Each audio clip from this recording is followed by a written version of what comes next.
Hey folks, here at OS Reviews. You're watching our retro review of the HP Veer 4G. This is a unique smartphone that was released in 2011, and it's notable for several reasons. For one, the Veer 4G runs on the short-lived WebOS platform, which is still one of our favorites when it comes to multitasking and simplicity when running apps and programs. For another, the Veer 4G is one of the smallest commercially available smartphones on the planet, with a 2.6-inch display, compared to something more modern like an HTC One M8, which has a 5-inch screen. You can see that the size difference is quite comical. Otherwise, the extremely petite and compact Veer 4G measures about the same in terms of the front dimensions as a credit card, and it still has relatively powerful components at the time, which included a Snapdragon 800 MHz processor. There was 512 megabytes of RAM, which was good at the time for a WebOS product. There was 8 gigs of built-in flash storage. There's Wi-Fi, GPS, Bluetooth, as well as proprietary versions of wireless charging, as well as data sharing, a la NFC, but it was kind of locked down to only other HP products like the HP touchpad. Taking a look at the hardware first, it really resembles a pebble in your hand, and it's tiny, perhaps better suited for kids or younger teenagers as opposed to business professionals. With that being said, the Veer 4G also was meant to succeed the older Palm Pixie, which has about the same dimensions in terms of the screen, also around 2.6 inches, but because the keyboard was revealed from the front, it also had a larger overall size than the Veer 4G when it's closed up.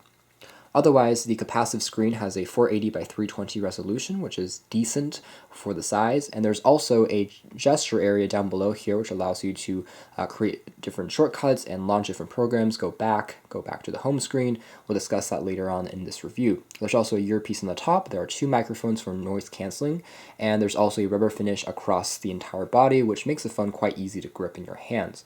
On the left-hand spine, there's access to a volume rocker, which is pretty tactile, responsive, and risen above the edge. There's also a lanyard strap on the top, a SIM card tray, which accepts a full-size SIM card. There is a ringer mute switch, as well as a power on-off switch on the corner that is a little bit difficult to press. It's not as tactile as we would have liked. And there's also a proprietary charging and syncing port, which uses magnets.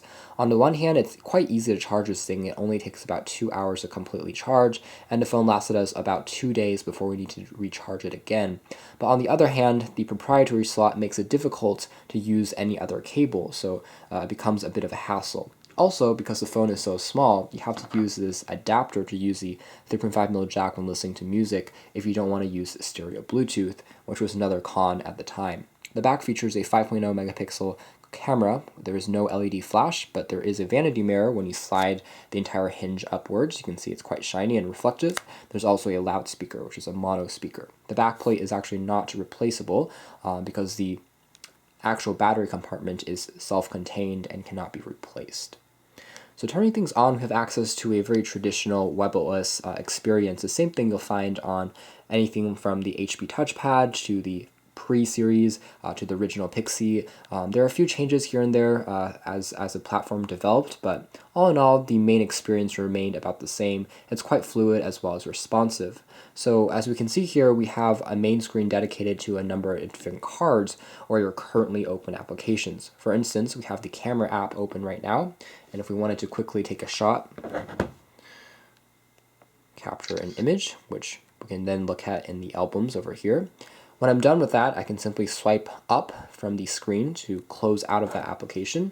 And if I want to permanently close out of this entire program, I simply swipe upwards and the card is now closed. But if I still want to keep it open, I can toggle back and forth using multitasking between my different apps. And that's why multitasking is indeed one of the highlights on this phone compared to another platform like Android or iOS at the time. Otherwise, these cards can also be put into different stacks if they have a very similar purpose, so that makes the organization a bit easier as well.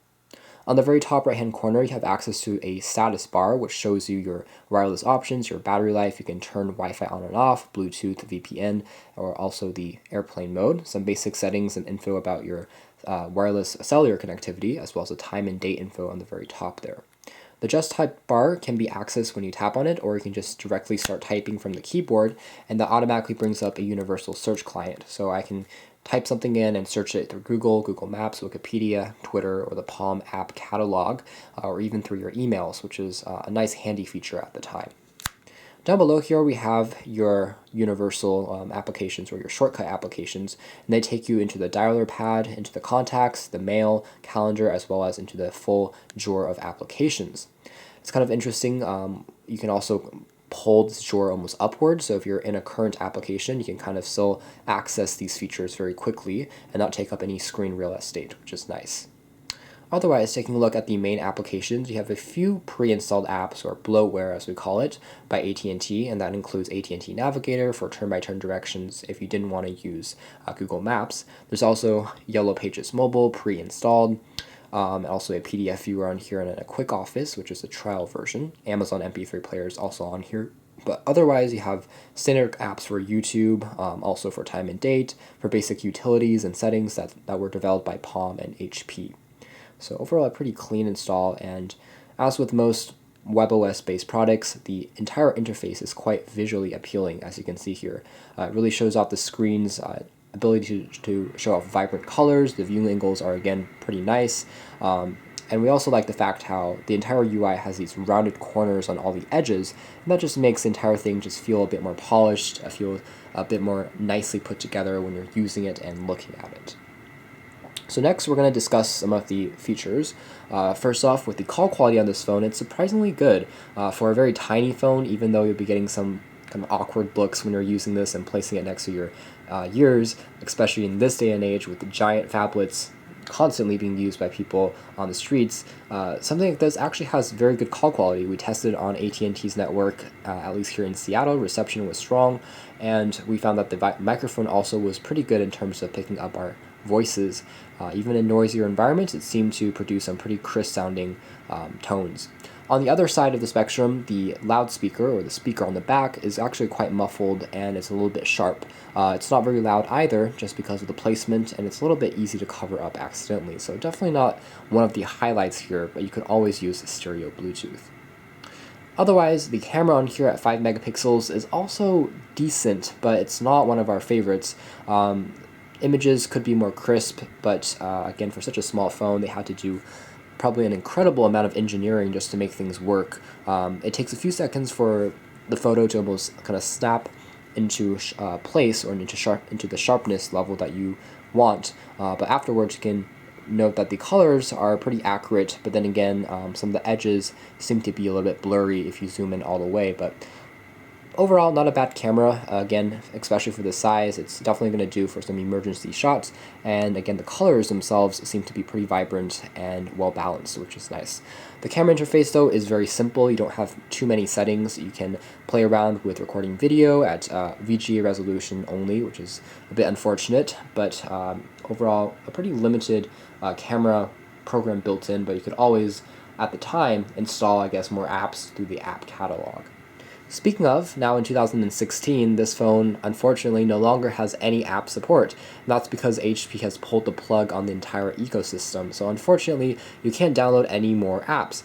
In fact, when you first purchase this phone and take it out of the box, at the time HP and Palm required you to create a login account, but now these servers have been shut down, so you can no longer create a new Palm account. If you have an old one, that will work, or you can also bypass this through the settings, and there are tons of tutorials on YouTube as well as online that will show you how to do that. So in terms of apps, this thing has nada at this moment in time, so that's a bit unfortunate. Next, we're going to take a look at the web browsing experience. So we have a few tabs open. This is one that's showing the New York Times. Again, this phone does have an accelerometer, so it will rotate. The advantage of WebOS at the time compared to something like iOS was it did have full Flash support right out of the box. So you could interact with Flash elements and play back videos embedded onto websites. But in 2016, many of these elements no longer fully work. With that being said, you still have a fairly impressive web browsing experience that is definitely the full version of a website as opposed to, let's say, a mobile version. You can interact with text. You can see that the screen will automatically reflow. You can also double tap, which might give you a better calm view if you're looking through a more complex site like the New York Times. And overall loading times are still pretty decent here in 2016. This took a few seconds to load up, but then again, New York Times is a very, very difficult site with tons of different articles and elements, so it's a good benchmark to test out the capabilities of the web browser. You can go back by tapping on here, or you can use the gesture area by sliding down, and that basically takes you to the previous page when you were browsing the web. And going on to the very top, you can search through the URL of the website that you're visiting. The top also has a little tab that you can press on to go through more settings, like adding a new card, adding a bookmark into your web pages, looking at your history, your preferences, and asking for a bit of help. So I went back there, and this is looking at the mobile version of New York Times as opposed to the full version. When I'm done, I can just flick this up. Another thing I was checking out was YouTube. You can visit the mobile version of YouTube, and that will play back a few clips just fine. But if you go to the regular youtube.com, as you can see, even though content will load, it's not going to play back your videos anymore.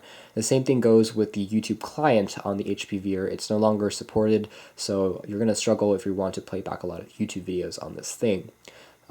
With that being said, video experience as a whole is decent, but not too recommendable on the Veer because of the screen size is quite small, so there are obviously better phones out there for media consumption purposes, but the same thing can be said about the headphone port. It's a bit of a hassle to have that magnetic adapter that kind of is easy to fall off accidentally, or you can knock it off accidentally.